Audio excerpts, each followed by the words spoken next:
We're going live now on YouTube, just for now. We're good? All right, we're live. So welcome, everybody. Hello. Welcome, Vivian and Jack and Elliot and Elaine and Ariel. Who else do we have here? Mimi and Rochelle. It's so great to see you. I'm going to just let in Vanessa and done. All right. So we're going to get started right away. We are so excited to welcome you all to our second winter. I was saying kosher night out. This used to be our kosher night out series. Then we switched it to Fireside Chat. When Corona came, we pivoted to an online source. So we hope you have some kosher snacks on the side, but we welcome you. I think it's our 10th Fireside Chat. Oh, there we go. Thank you, Vivian. Can you pass them through the screen? Your neighbors to the right are shaking their head. Maybe they have the nachos. You could put it with the cheese. We could pass over one at a time. All right. So my favorite joke, which probably you've all heard, but it's still such a funny joke. Rachel comes home and her husband, Jeremy, is sitting by the computer working. And Rachel yells out, "Honey, I'm home. How was your day?" She doesn't hear anything. She walks a little closer and again she says, "Honey, I'm home. How was your day?" And no answer. She walks up right behind her husband, literally puts her ear in his, her mouth in his ear and says, "Hello, honey. How was your day?" And of course, Jeremy answers, "For the third time, Rachel, my day was great." So sometimes there's some hearing challenges, and even under the most amazing circumstances, to be in a relationship and to communicate effectively and to hear the same messages is a bit of a challenge. I remember Shmuley and I, when we were dating, it was still like iPhones were like not a thing yet. Text message was cool, so we would text mess each other. And then after we got engaged, one of the things we did on a date was we printed out all of our previous text messages and we started reading through it and saying, okay, where were you when you wrote this? Where were you when you did that? And in the middle of it, we both started laughing on the floor because we realized we didn't have LOL those days, but we had the letter Y. I thought the letter Y was why. And Shmuley thought Y was yes. And so we were having two different conversations that when we looked back at it, it was just so funny to see how there was complete miscommunication. I thought I was being as clear as I could. Shmuley thought he was answering. And then some things just kind of didn't make sense. And we were still newly dating. So, we didn't want to ask too many questions. Now, before we hand over to our host, my dear friend, Monica, I'm going to share with you that this evening is actually in dedication of the Women's Mikvah in Winnipeg. For those of you that are familiar with it, it's a very special place. It looks like a beautiful spa. And during COVID, we take extreme measures, of course, to follow protocol and to sanitize and to clean it properly. And there, we could do sessions and sessions on the mikvah and the power and the beauty of using the mikvah. And when we talk about a relationship specifically in the context of a marriage, we know we need help. So the first person we turn to is Hashem, to God Almighty. And by incorporating his guidelines, by using the mikvah at different times in our marriage and our cycle, we actually are preparing ourselves for a very wholesome, successful connection. So at the end of this chat, Mrs. Altine will be on as well. We encourage you to ask any questions, reach out. It's a very, very special mitzvah, and there is so much great things to talk about. We'll save that for another night. But we know that we can't do anything on our own. We do need, superpowers from above. And in our special holy Torah, we have the guidelines for that, to be able to keep the flame alive and to turn that marriage flame into something, of course, that's warming like a fireplace and not dangerous like sometimes slips in our attitudes. All right, I see that Mrs. Altine's coming on right now, so she missed her plug there. Without further ado, we are going to hear this evening from literally some of my favorite people, and you've been on Fireside Chats before, so I don't say this about everyone. And we are hopefully gonna leave with an inspiring story and some tips that we can actually put in during COVID no, no pressure, Helena and Pinney. We want to know when you're locked in the house, how do we get through this? And I'm going to turn over the mic to Monica, who is a qualified teacher, wife, mom, and those of you that were able to see our online challah bake last year. She was the one and only co-host. She's the claim. So Monica, if you could just let us know how the evening's working and take it away. Okay, so I hope I got this right for tonight. It was a bit of a crazy evening getting here and getting this all ready to go, but we're here. So I'm excited now. So I think what's going to happen tonight is our amazing guests are going to tell us a little bit about Imago. And then if you guys have questions, you can like they're going to present first. And then afterwards, you can ask your questions either in the chat, or I guess you can unmute yourselves and then just ask directly. But we ask that you hold your questions till after the presentation, if that's okay. So what I'd like to do first is just introduce our guests. We've got Rabbi Pinney and Helana Herman, and they are spiritual leaders and motivational speakers and life coaches, so all these really amazing things. They have a Chabad background. They were shluchim in Raleigh, North Carolina for the last 30 years. Now they're in beautiful Miami Beach, loving the beach. I wish I was there. Okay. So they do a lot of coaching and conduct like couples seminars and stuff like that, with a focus on enhancing closeness and communication in relationships. And of course, they're certified Imago educators, and we really want to know what that's all about, because when Shmuley asked me to be a host, I was like, I don't even know what that is. And then I asked my husband, and I was asking, my husband does some therapy and stuff like that. And so I was like, they want me to do this Imago thing. I don't know what this is. Help me out here. And so he was like, no, it's Imago. It's Imago. So that's, I guess that's going to be kind of our first question is, what is Imago? And how did you guys get into coaching? Okay. I'm going to answer the second question first, if that's okay. Okay.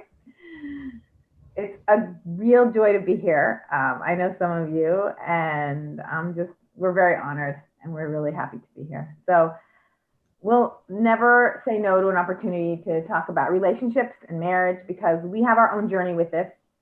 We are married, I think, 33 years. Did I get that right? Almost. Okay, almost 33 years? 32 and a half. Okay. And the first 10 years of our marriage, while we felt like we had a decent marriage and we were leaders of a community, we did not feel that we had tools for relationships. And we especially did not have tools on how to navigate conflict. And we would find ourselves repeating patterns. And we would just repeat the same types of arguments. And it was like a script. I was going to say this, and you were going to say that. And it was just, we didn't have tools. And we tried. We read certain books that we could find, and nothing really hit it on the nail until one year. It was our 10 years into our marriage. I was at a conference, and people who know this, the Chabad community, the rabbis and rebbitzins get to have a conference once a year called the Kinos HaShluchim, or the Kinos HaShluchos, which is a gathering of all the, for me, I go to the one for the females, so the female emissaries of the Rebbe, the rebbitzins conference in Crown Heights. And at the conference, I heard a rabbi speak. His name was Rabbi Stauber, alav hashalom. He passed away. And he spoke about conflict in marriage and in relationships. And all of a sudden, all these light bulbs went off. All the things that he was saying were things that I was struggling with and didn't have the tools. And he said he offers a retreat or a 2-day workshop.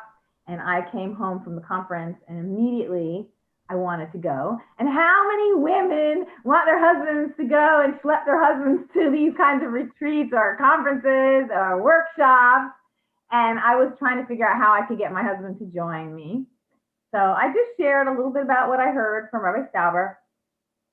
One of the things he said was, incompatibility is the grounds for a perfect marriage. He talked about different styles of conflict, that in conflict, some people react like a tiger or a hailstorm or a maximizer, while the other one usually marries their spouse who during conflict tries to hide or go in a shell or shuts down or minimizes. And that really spoke to me. So I spoke to my husband. I said, I really want to take this workshop. And what does every Chabad rabbi say when they hear about something that would be very interesting? He said, oh, this would be so great to teach to the people in our community. And I said, that's true. For once in my life, I shut my mouth and I said, that's a great idea. I didn't say, what do you mean? I said, that's a great idea. Here's Rabbi Stauber's phone number. And believe it or not, he called Rabbi Stauber. And what did Rabbi Stauber say to you? And then the trap was sprung.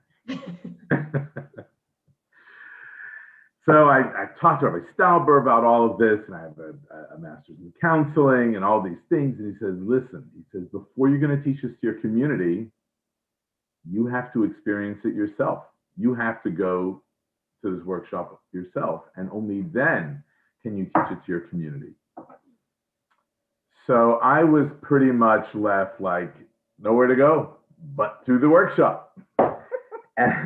And she's so proud of herself, aren't you? Very.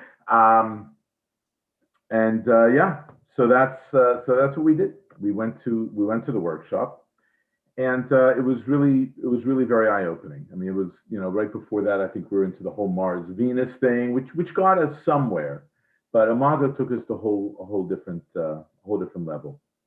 So first off, what does this Imago thing mean anyway? It's a strange word. And really what it means, the word Imago means mirror image. And the idea behind Imago, one of the underpinnings of Imago is that we look for a spouse subconsciously, consciously, not consciously, but certainly subconsciously. We look for a spouse who represents or who personifies both the positive and not so positive, I don't want to use the word negative, the positive and not so positive traits of our primary caregivers, which is usually our parents. And unlike the child-parent relationship, which is not an even playing field, in a spousal relationship, there's an opportunity to sort of recreate some of those frustrations that we had in our childhood, but this time we learn how to do it right and how to get it right and how to heal from whatever the frustrations might be. And it's not to in any way denigrate our parents. They did the best they could. But the fact is that there is no such thing as a perfect parent. And even if the parent makes the right decision, the child doesn't always necessarily take it that way. And so there are frustrations, or what we call childhood wounds, that exist.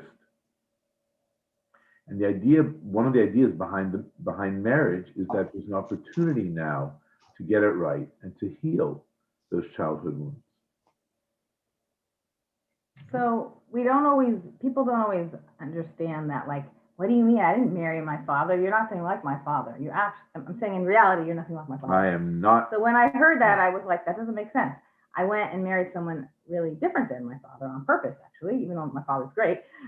He's type Love A. him to death. He's a type A surgeon, and we need surgeons that are type A. But I went and looked for a more easygoing, person. Thank God. But in your brain, the way the brain works, it's like, imagine that, we live on the beach. Sorry to tell y'all, but we live on the beach, and we see the people with their metal detectors. So they sit there in the morning and they're going like this, and then all of a sudden you hear a ding, and you go ding, ding, ding, ding, ding, because they're trying to find, I guess, gold or silver or something valuable. So our brains work just like that. Our brains have a composite of all of the mixed up stuff from childhood of positive and negative traits from our parents or primary caregivers. And our Imago means we're looking and we're searching for someone who's going to bring up all these traits. Doesn't matter male, female, father, mother, it doesn't know the difference. The brain doesn't know the difference.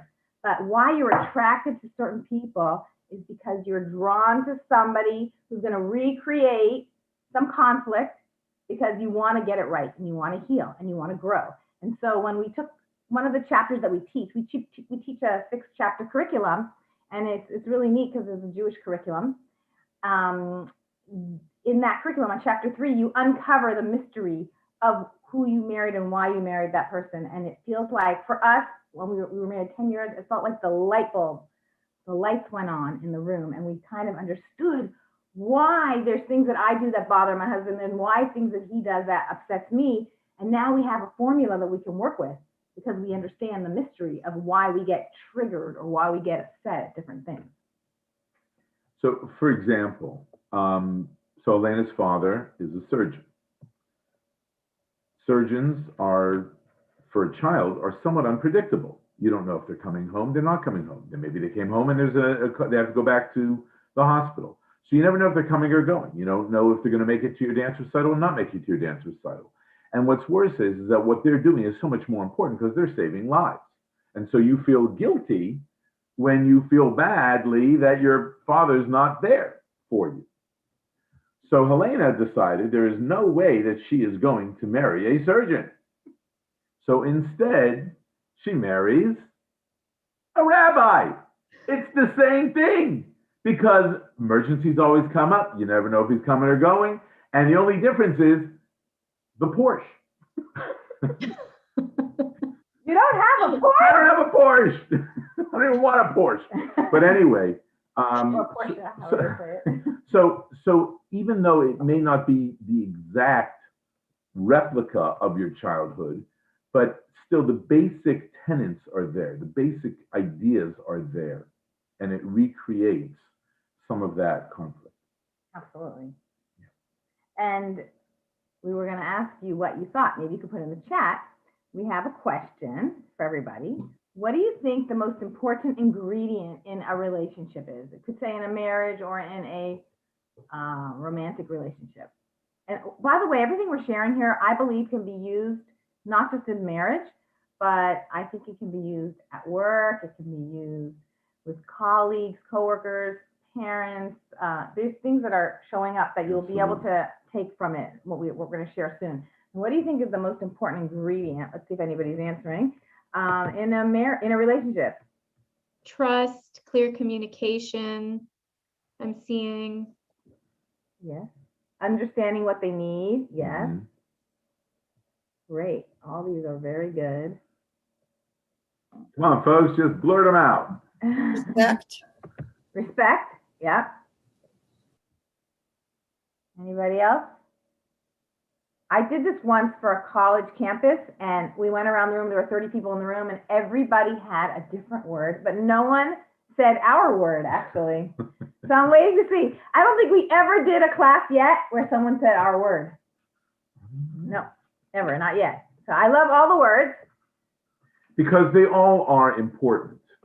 You know, there's a famous chat in Pirkei Avot, in Ethics of the Fathers, where the rabbi asks his 5 students, what's the most important thing to have? And each one came up with one, and he said that they're all good. And they said, but I'm choosing this one because in his answer is included the other 4 as well. Right. So these are all important. Yeah. Someone also said patience here. Patience, yes. These are all important. They're all good.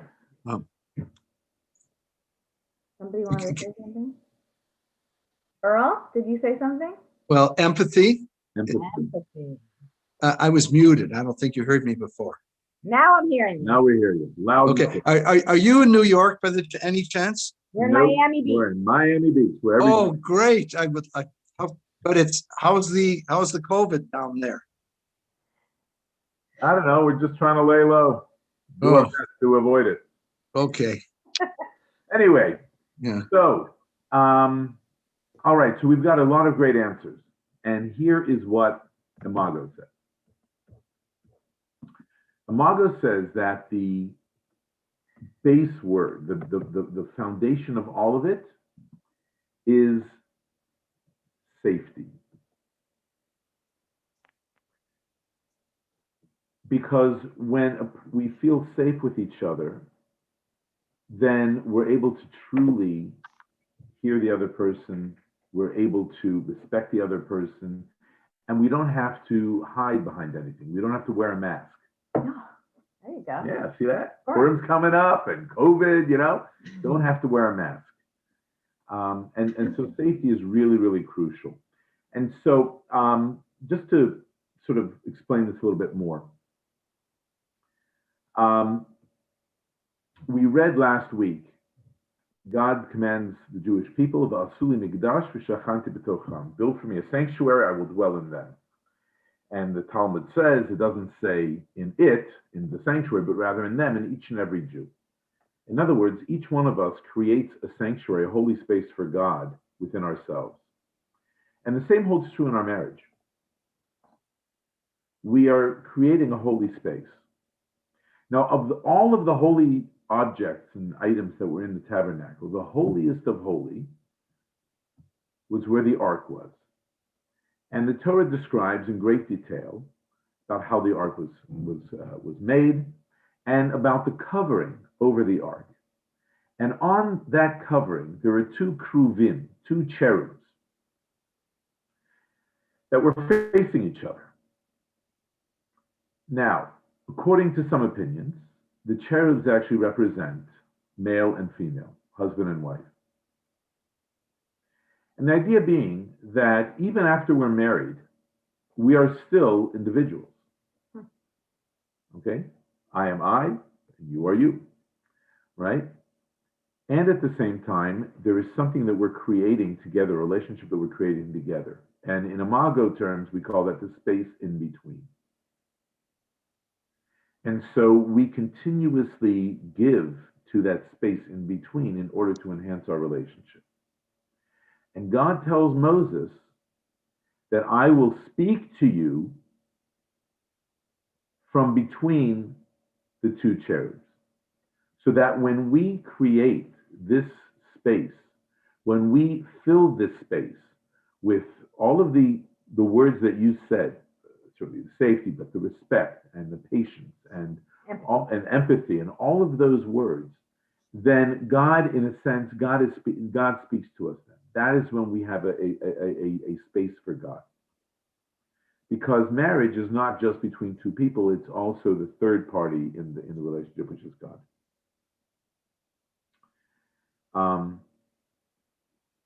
And so that's really what this is all about. Creating the space in between, creating that relationship.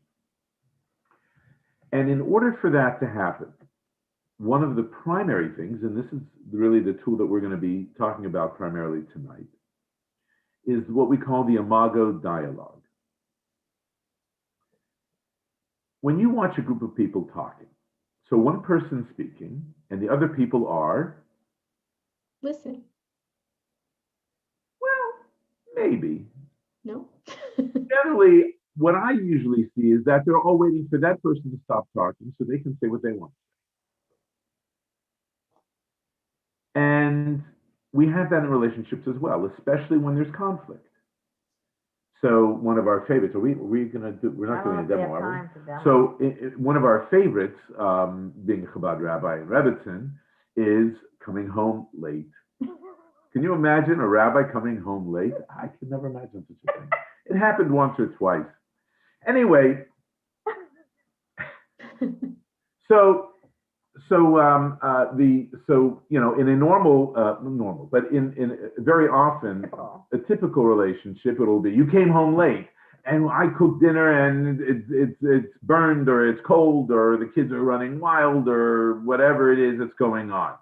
And because there is no safety and the husband feels attacked, maybe rightfully so, but nonetheless, because he feels attacked, he goes on the defensive, or the best defense is a good offense. Well, the only way you could buy that food is because I earned the money, and that's why I had to stay late because I had to fill in the blank. Okay, and so we're now just talking at each other. Okay, and nobody's really listening to what the other person is saying, and that really does not create the fertile ground for a positive relationship. And so Imago says, there's another way to do this. And what's beautiful about this way is that it really follows on one of the fundamental principles of Hasidus, of Hasidic philosophy, which is Moach Shalit al Halev. The mind has to control the heart. That the intellect has to have some reign on the emotions. We don't just blurt stuff out. Okay? We have to do it in a measured way. Should I just go through that? Okay. So the dialogue has some steps to it. The first thing is, if you want to have a conversation about something that's bothering you, you are supposed to make an appointment. So that is something that's probably not what you're used to, but it is what creates safety. And if we find ourselves forgetting to do that, we will try to pause and say, wait a second, let's make a time for this, because this is not working for us right now properly. Or so the first thing is you make an appointment and you say, is now a good time to talk about something that was frustrating? And if they say no, then the spouse is meant to do it within the next 12 to 24 hours to find a good time. And then you say, I would like to share a frustration. And let's say I'm doing it. I'm a sender and then my husband's the receiver. And there are now 3 parts to the dialogue. And I have handouts on this. I'm happy to send to anybody and everybody. Just find a way to get in touch and I'll send you the handout.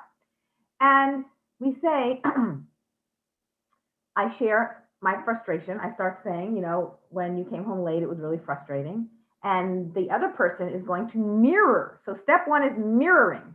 You mirror back what you heard. You simply mirror back what you heard. So what I heard you say is that it was really frustrating to you when I came home late. And then he's going to say, is there more? Now, when have you ever heard the words, is there more, when someone is upset with you? We want them to shut up and let us just either get out of Dodge, or I want to say something to defend myself. Like I just rescued someone out of a burning fire, which happened once. He did do that once. But in Imago Dialogue, this person, my spouse, is wanting to see the world through my eyes and come over the bridge and see the world through my experience. It's not about right or wrong. It's about connection. So Pinney will ask, is there more? And I'll say, yes, there's more. We made up ahead of time. You said you were going to come and you didn't call when you were late. And I was worried about you and I was frustrated. So he would mirror that. Okay, he will mirror that. And then he says, is there more? And I could go on for an hour. So we learned to set a timer. It's not fair. Obviously, you could probably guess who's the maximizer and who's the minimizer. Okay, I'm the tiger or the hailstorm. I'm the maximizer and Pinney is the minimizer. Okay, there's conflict. He goes in a shell like a turtle. And the more I knock on the shell, the more he wants to hide. And there's all kinds of tools around how to calm the hailstorm and how to get the turtle out of the shell. So, but we mirror and we say, is there more? And then when there's no more, we go to stage 2. Part 2 of the dialogue is validation. You want to talk about validation? Validation is that whether you agree or disagree with the conclusion that the sender has reached, the points that they're saying are valid. I came home late, so I can own that. It makes sense you'd want to tell me this because I came home late. We also agreed that we were going to eat dinner together as a family. So it makes sense you want to tell me this because we agreed that we were going to eat dinner together as a family. Okay? So I am validating what Helena is saying to me. Even if I disagree, I can still validate what she's saying. Mm-hmm. Okay? Because right now it's not about me. And because I am safe, I don't need to defend myself. So I can really hear what Helena is saying. And I can reflect that back to her. Okay? And then you'll get a turn another time. I will get a turn. Usually we try to wait 24 hours so the person feels really heard for 24 hours.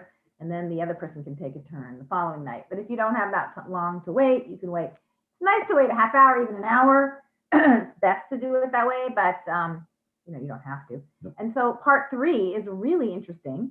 So we so far we mirrored, Pinney mirrored me, then he validated, and then step 3 is called empathy. Someone mentioned empathy. I think it might have been Earl. Yes. Empathy is exactly what we do on the 3rd part, and this is where you get to, it's like the meeting of the minds. It's a very special experience where you put yourself in the other person's shoes and you imagine what they might be feeling. So Pinney, why don't you do that for them? Okay. So, and you don't give any explanations to it.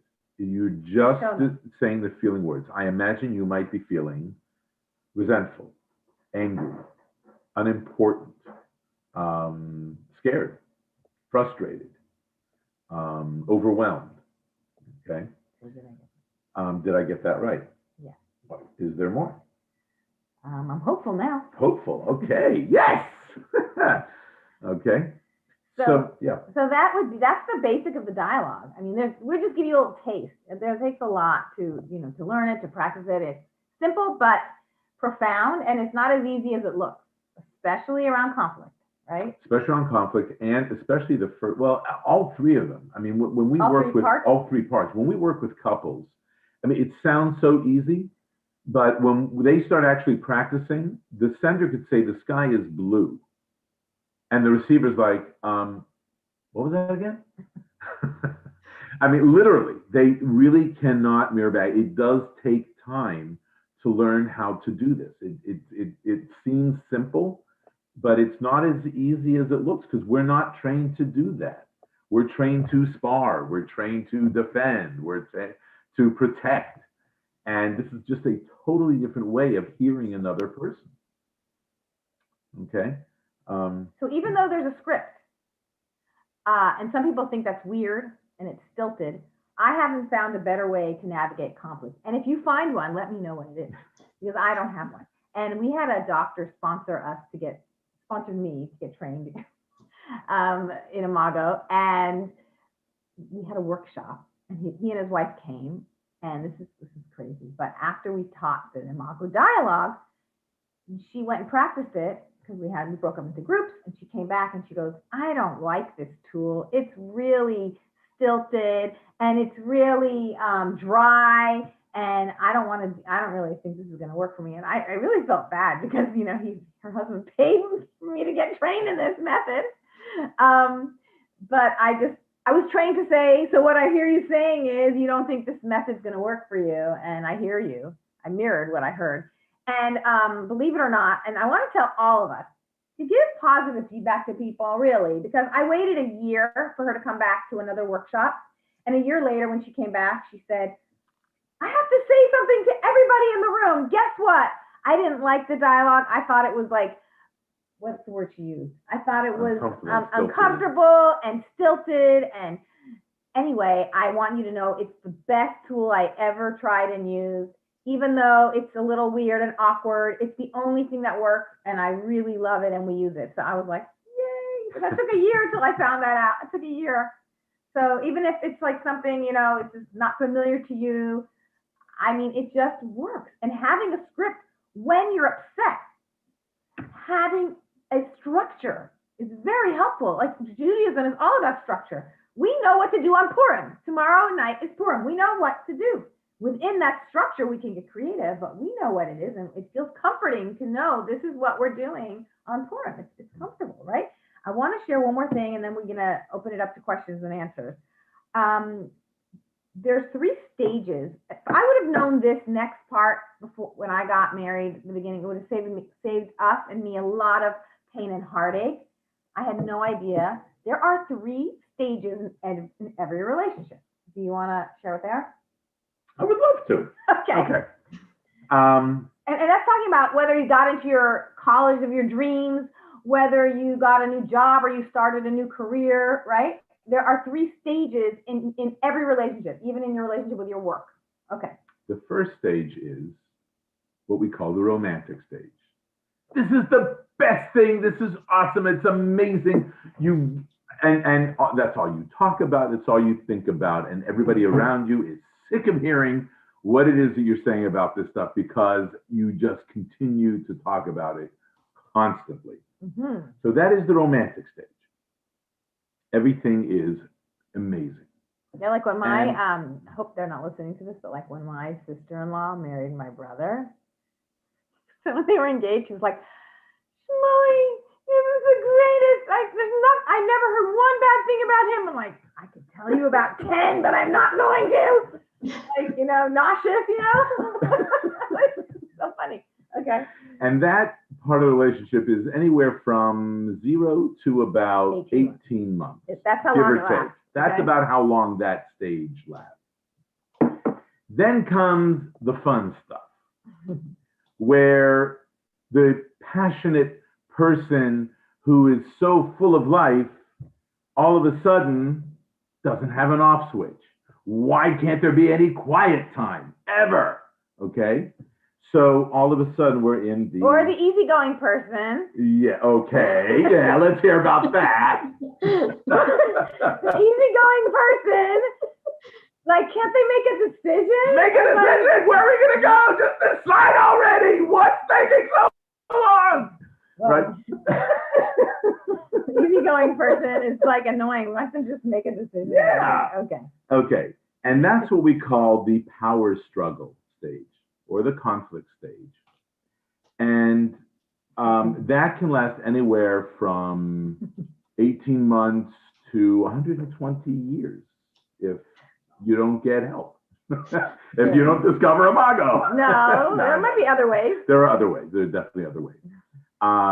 But that'll last as long as it lasts until you're able to get to the third stage. I think some people use other tools. I'm just saying. For sure, I absolutely. mean, some people can figure it out from Hasidus, from Torah, from yoga, but we found the answer in Imago. That's true. Yes. And the third stage. 1 second, Rabbi Pinney. Yeah. You mentioned before you're like a turtle, and Helena is a hailstorm. Right. So I'm wondering if you have some space, some room under your shell for me. You want to That may be another tool. Grow your own shell, dude.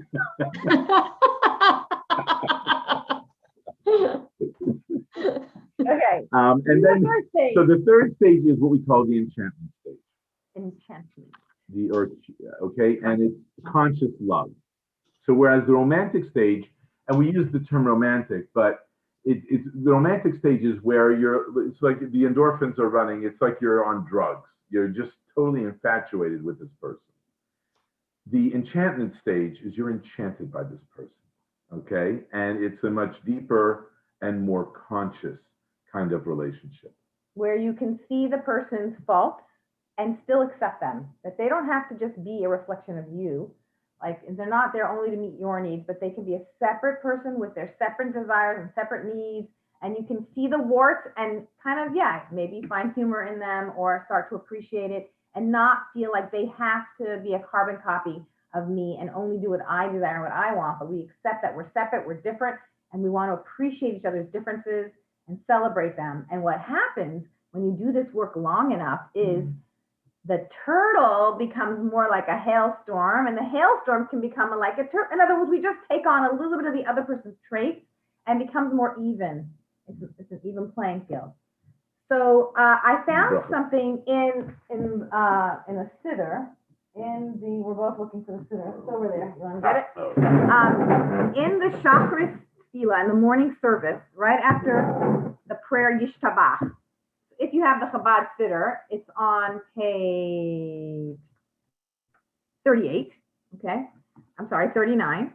So after we say the prayer Yishtabach in the morning service, there's a blessing, and this is the bracha. Baruch atah Hashem Elokeinu melech haolam, yotzer or uvorei choshech, oseh shalom uvorei hakol, which translates as, and the reason why I'm reading this blessing to you is because I saw in this blessing the 3 stages of relationship. In this blessing, I saw the 3 stages. Blessed are you, Lord our God, King of the universe, who forms light and creates darkness, who makes peace and creates all things. So for me, it was that God forms light. That's the first stage of relationship. When it feels so euphoria and so romantic, that's the light. And that lures you on the path to agree to get married. Okay? God does that on purpose. He wants us to be in a relationship. And then the darkness, and creates darkness. That's when we're in the power struggle stage, when there's conflict and we're like, you think you're marrying Rachel and you realize it's Leah, or you think you're marrying Yaakov and then sometimes they act like Esav, right? Chas v'shalom. And then the third part of the blessing, who makes peace and creates all things. To me, that's the peace part is where you make peace with each other, you make peace with your differences, and now it's like a new creation. It's like a new relationship when you can accept. So that's all we have for right now. But for our spiel, we want to open it up for comments, questions, answers. You can bless everybody too, right? Yeah, we'll get to that. Okay. So any questions, please? We're here for that. Julie said, it's simple, but not easy, but so worth it. Yes, the dialogue is simple, not easy, and worth it. Oh, there we go. I have a question. So how long did it take you guys to get comfortable with the whole dialogue process? Like, because I would just think that like the whole idea of it being so scripted and so formal, it's like, oh shoot, wait, I forgot to say, is there more, you know, or whatever, right? Oh wait, go back, we didn't do this right, right? So how long does it take to get comfortable with this dialogue process through the conflict? Very good Good question. question. I'll answer quickly. We never thought about, we haven't talked about that before. I will remember the first time we took the class from Rabbi Stauber and his wife. I remember we went to a restaurant. We were supposed to practice during lunch. We were in New York City and we had a practice at lunchtime. And I remember feeling like so nervous and not getting it right, but also so relieved that there was a tool. And then I remember the whole plane ride home, we did the dialogue, the entire plane ride. I'm sure because I wanted to. But there was such relief. Like within a few days, there was relief. There was safety that was created. Even if we were doing it wrong, there was still some relief because we were still mirroring. That at least we got the mirroring part right, you know? Just mirroring alone. And I want to address that, maybe how you can use this with other relationships, even if the person doesn't know you're using it on them. There's ways to use this. I wanted to talk about that. Yeah. Do you want to? Yeah, I think. But it took a while. Yes, I would think it took a few months. You know what? I mean, it's kind of like, you know, so for the first 10 years, we handled conflict a certain way. And at a certain point, you have to ask yourself, so how's that working for you? You know, and if it's not working great, then try something else. And even if it does feel stilted, a little bit of patience. And there's still times where it feels stilted, you know, but I know that this is going to be the best way that we're going to navigate this. In the long run, it's the shortest amount of time that we're going to be in conflict. And as the saying goes in North Carolina, if mama ain't happy, ain't nobody happy, right? Now, there's one other thing about the dialogue, and that is that you can also do the dialogue to show appreciation. So don't wait for a conflict to come. That's what we started doing. Whenever Helana said, let's do a dialogue, I said, oh no, what did I do now? Right. He associated it with kind of negative. Yeah. Like So painful. Right. You know? And so now we will take time, you know, we go for a walk or whatever it is, and we do appreciation dialogue. Okay. And that actually saves a heck of a lot of time because you don't have as many conflict dialogues because you've just created so much positive feeling. So we shifted. I'll be honest with you. At the beginning, when we first learned Imago, I would say we had maybe 60% conflict, maybe, or 50-50, or 80-20. I don't know. We had a lot. We had conflict. Yeah. And then as we worked the dialogue, and every year we just keep doing it and doing it. Now I hope it, please God, continue. But it could go to 80-20, where 20% conflict and 80% appreciation dialogue. We use the dialogue more for appreciation than conflict now because we just keep doing the appreciation dialogue to fill the space with positivity to the point where it's salt and pepper with the other stuff, you know? Please God. I have a question. Sure. You've described, I think, very well if both people are willing to participate.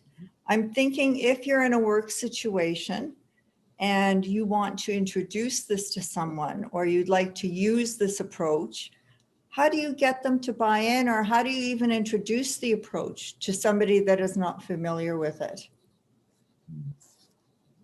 Great question. It's a great question. And you could even say if one spouse wants to and the other spouse isn't interested, how do you do that as well? Sorry, I'm having trouble hearing you. Oh, I'm saying the same question could be asked within the relationship. If one spouse wants to use Imago and the other does not, Parent-child or parent, I had someone we wanted to do it with their mom, Mhm. Okay, do you want to answer the question? No, go. There's two things we can say here. Number one, you can use this dialogue without telling anyone you're doing it, but you have to be a little bit more savvy. You cannot mirror like a parrot. Like in our mirroring dialogues, we really try to get the couples to do it exact, not start getting fancy words and changing it around and making it their own words, because it's annoying and it gets the person sharing upset. But when it's with your child, or if you're grown, you want what? A coworker or a spouse that doesn't want to participate, you would mirror in a more gentle way. Like you could mirror in your mind and then you validate them, or you can summarize what you heard. And you could say, can you please tell me more about that? I want to know more. And you start using it. And I'm telling you, it's really incredible. You just start using the dialogue. And the truth is, the mirroring tool is not just Imago. I mean, when I got my master's in counseling, I mean, that was the majority of what we did when we had practicum, when we were actually working in a lab with people, was mirroring back what they were saying. It wasn't called mirroring, but I mean, it's whether it's active listening or there's a lot of different words for it. But it is a technique that certainly is spans a lot more than just Imago. I mean, it's basic 101 in counseling. And, yeah. I was just going to say, you could ask people. You could say, I learned this tool and I would love to use it with you. I've done that. I had to help with conflict in the preschool once and with the other teachers. And I said, we're going to do this tool. I'm going to teach it to you, and we're going to take turns mirroring and validating. You can introduce it and they can say yes, or they could say no. But you can try to bring it into the workplace. My kids, first when we started doing this, they got really annoyed and they were like, stop mirroring me. I wasn't being savvy. I learned from my mistakes. So my youngest child, I didn't mirror her like that. I mirrored her in my mind. And then I would just say a few words, or I validate her, and I would say, I really hear you. I wouldn't do word for word, so it worked much better. Paraphrase. And my youngest will now say, my kids will actually agree. My youngest is 19. I will say, I hear you, and the best way for my brain to work, so I could be a good listener, is will you let me mirror you and do a dialogue with you? And they say yes, because they know it works, and they feel really, really heard. And so they'll actually agree to do a dialogue with me. They didn't always, but they see the benefit of it, and they will say yes. Is that answering your question? It's Rosa, right? Okay. We have some questions in the chat as well, so I'll just say them. So somebody asked, does this always work? And can you tell us more about listening? Well, I will tell you one thing. If it's 2 o'clock in the morning, do not do this. I don't think it's going to work. I don't think anything's going to work. One of the worst pieces of advice that we ever got for marriage was never go to bed angry. I think that is the most ridiculous piece of advice ever. Okay? You know what? Nothing good happens after usually 10, 11 o'clock. It's not going to go well. You're too tired, you're punch drunk, and you're going to make a snide comment, and you're just going to make it worse. So just at a certain point, you just got to say, honey, I love you. We'll figure this out tomorrow. And go just get a good night's sleep. Everything looks different in the morning. That's true. I think what they're trying to say, though, is not to wait too long, because then you push things under the rug. Yeah. I think that the 24, 48-hour rule, if you're still holding on to it, you really should, address it. This is not going anywhere usually. So that was that question, right? What was the other one? Can you tell us more about listening? So listening is really it's an avodah. It's in Hasidic terms, it's a real it takes real work, because we're so trained to defend ourselves and to you know, push back, that just to listen can be very, very challenging. There's a story about the fourth Chabad Rebbe, the Rebbe Maharash, Rabbi Shmuel. And somebody once commented that when people would have these private audience yichidut with him, that he would perspire profusely. And yeah, and he didn't like the fact that people were telling tales out of school. But when he was asked about it, he said, when somebody comes in with an issue that they're dealing with, I have to take my jacket off and put on their jacket. And only then can I address what their situation is. And so if you have to keep taking your jacket on and off and on and off, you know, after a whole night of changing jackets, you get sweaty, you know, it's a lot of work, you know. And so it's listening it requires humility. It requires discipline, because it's not about you right now. Mm-hmm. It's about your spouse. It's about the other person. It's about our relationship. It's not about me. So what we do is we tell couples, you can take turns. Like, for now, park all your thoughts in that parking lot over there. That's your stuff. You're going to walk over the bridge and you're going to see the world through your spouse's eyes or this other person's eyes. And now you're going to maybe pretend you're holding an empty cup, you know, like an empty vessel, that I'm going to be an empty vessel. I want to remind myself that this is not about me right now. I'll get my turn. I promise I'm going to get my turn, right? But for what I said before, I'm going to say it again. It's not about being right. It's not about being right. It's about connection. Do you want to be right or do you want to be connected? That's really important. And then you will take turns, and you know you're going to get a turn. And so we tell our couples, be conscious. What kind of sender do you want to be? What's your intention as a sender? And we get them to, we coach them to understand that as a sender, you want to send safely, kindly, nicely, not in an attacking way. You want to send in a way that you would like to have this been told to you. Just like you would when you walk around with your friends, you try not to hurt their feelings. We're very careful of how we talk to our friends, but are we that careful with the person we live with every day? Sometimes we're not. So we want to invite that. And then we ask the listener. Go ahead. Okay, so we're asking them, what are we asking them? To listen from a place of... Yes, of no judgment and really just putting aside their stuff. Right, getting rid of your ego right now. Putting your ego on the side and just focusing on what this person has to say. And well, the other really cool thing is, if you knew this piece of information, it would also make it easier, and that is 90% of what you're hearing happened before you arrived.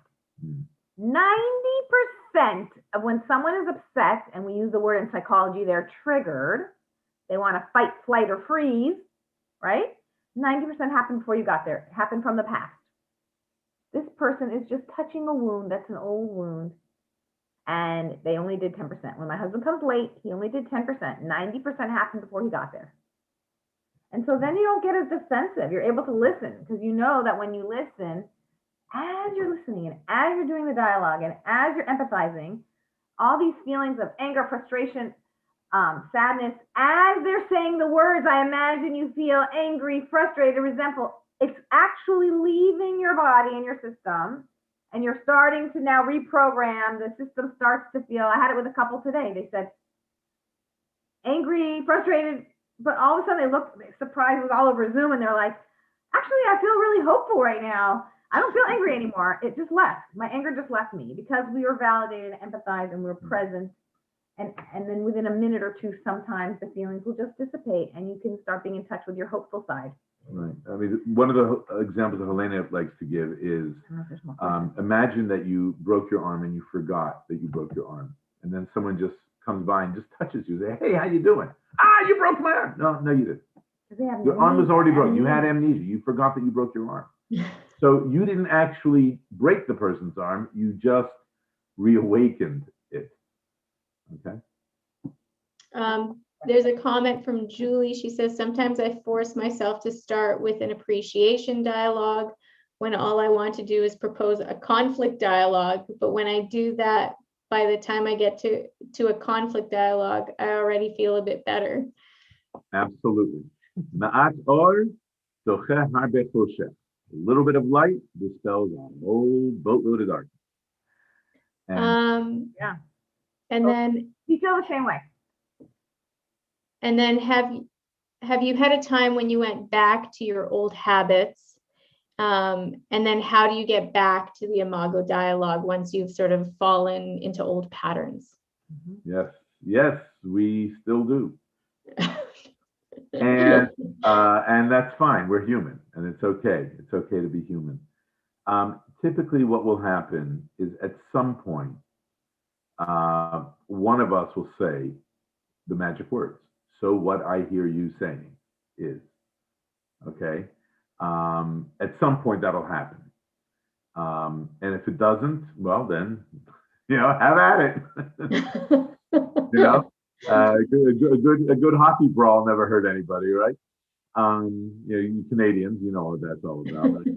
I think also when you have some stress or some traumatic thing might be happening in a person's family, and we've had some things that have come our way that have not been easy. It's sometimes hard to remember, and we take turns reminding each other. And if we need to go to a facilitator for ourselves, we will. We'll find somebody that will facilitate us to remember that we need to do. So we've done that. We've found Imago coaches when we need it. Because we're not, even the people that created Imago, they had a really hard time. They wrote in one of their new books that they needed to go to the people they trained had to work on that. And they wrote a new book after that called Receiving Love. They realized they weren't so good at receiving love, and they wrote a whole book on their journey with that. So, we live what we teach, and then we forget and we learn it again. And every time we teach it, whether it's with you right now tonight or every couple we work with, it actually holds us accountable. And so we want to keep teaching it because then we don't slip up as much. Yeah, definitely. And it reminds us again why we do this, why we have that in our relationship, in our marriage. Absolutely. We have a question that says, how can we learn more? And if someone is single, is there a way to practice? Oh, that's great. I actually taught the curriculum to some singles. So I have here.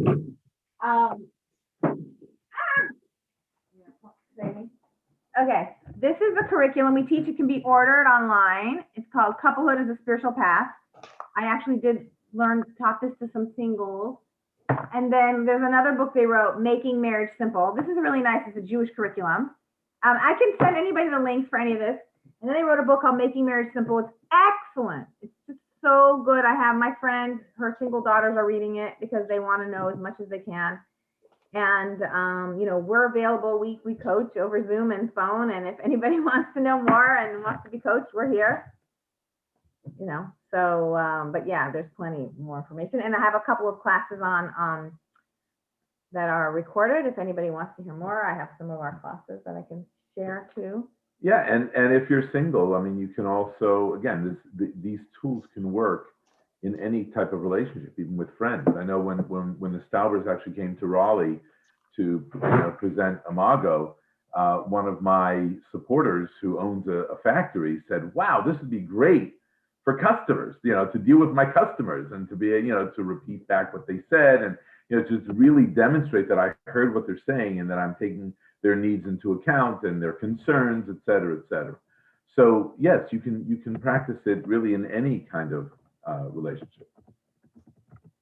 So somebody's asking for my information. I'll put in the chat my email and my phone number. If anybody wants to get in touch with me, should I do that? Yeah, that would be great. And then any other, this is so much fun. I don't want this to end. We have a comment here from Sandra Novak. She says, one thing that we learned is to ask each other, are you available or ready to listen before sending or receiving? That really helped us realize if we were in the headspace to even have the conversation. That is huge, because if you're not ready and you're not prepared to do it, then it really gets mechanical and it really gets stilted, and you're probably not going to do it right, and you're just going to exacerbate an already challenging, shall we say, situation.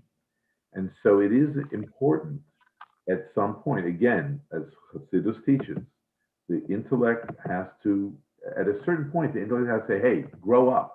You know, yes, you're angry and you're emotional, and we get that, but you're in a relationship, you're in it for the long haul, and you need to find a way to not suppress your emotions, but at least to channel them in a way that you can be present for someone. And you know what? It's okay to say, you know what, right now, and we've done this before, I can't hear you right now. Right. I cannot effectively do the dialogue right now. And we're gonna have to wait a couple hours, or That's maybe good we may to have do to that. wait till tomorrow. Good, because It's then important. your yeses are yeses and your no's are no's, and it's Exactly. healthy boundaries, and it's healthy to do that. Yeah. You know? Okay, so we would like to just give you guys a great big thank you for doing this with us today. I've been told it's time to wrap up for the night. But Helena, your email is in the chat. So if you guys are interested, take a look in the chat and get that information. Shout out to Julie, because she wrote on the chat that it worked. And Yes, that's right. Julie wrote, "It works" in all caps. She's like yelling it to the world for us. Was actually Aaron who wrote that. I just Oh, want Aaron. Oh, Thanks, Aaron. where's Aaron? with him. You all should really do it. yeah. Hey there.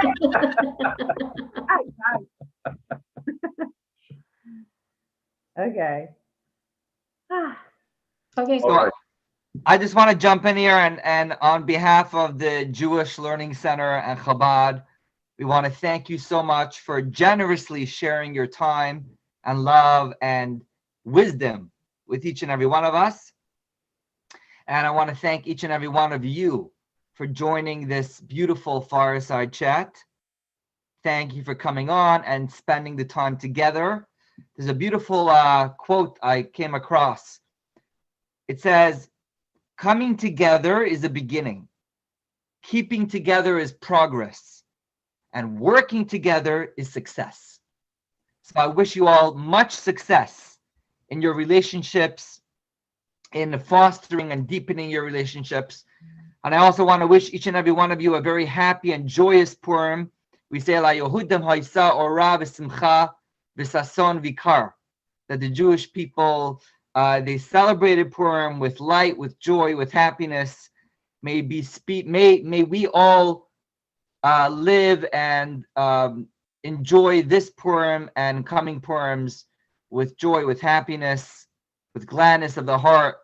And finally, I want to just give another shout out to the dedicated women and volunteers at Chabad who support and upkeep the mikvah, the ladies' mikvah at the Jewish Learning Center. It's beautiful. It's like a spa, and such an important mitzvah, and it provides a foundation for a marriage, and it's such a beautiful mitzvah. So I just want to mention that this is in support of the mikvah at Chabad. We thank you for supporting the mikvah.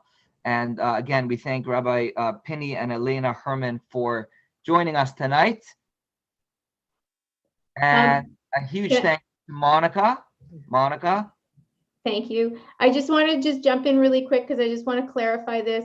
It's coachingwithhelena@gmail.com. Is that right, Helena? ANA, HELANA. Okay, because there was a Y in the first one, so I just don't want to get the email wrong. It was like Helena, coaching with Y Helena@gmail.com. That's what it said in the original. So I just want to clarify and make sure that we've got it right now. Okay, great. Yeah. Okay. Thank you very much for having us. We really, really appreciate the time and the questions. And God willing, we'll have a chance to do this again. All right, Purim Sameach.